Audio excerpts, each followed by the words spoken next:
अंदाज उसका सवाल का जवाब मेरे पास है। बोला जल्दी बताइए। हम बोले सास ससुर के कदम के नीचे भी है। बोला क्या है जल्दी बताइए। हम बोले थपाची गाड़ी है, वॉशिंग मशीन है, कूलर है, पंखा है, बर्तन है, हड़िया है, लोटा है, थाली है। अरे और क्या मिलेगा? सास ससुर के कदम के नीचे यही नहीं मिलेगा?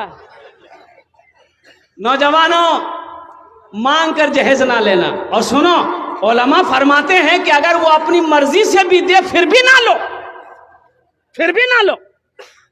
लड़की वाला अगर अपनी मर्जी से दे फिर भी ना लो, इनकार कर दो, नहीं मुझे नहीं चाहिए, मुझे नहीं चाहिए, मुझे तो सब में आपकी बेटी चाहिए, हमें तो अपनी बीवी चाहिए। और बहू, और लड़का का बाप कहे हमें तो वो बहू चाहिए कि जिसका कदम मेरे घर पे पड़ जाए तो अल्लाह उसके कदम की बरकत से मेरे घर को जन्नत बना दे।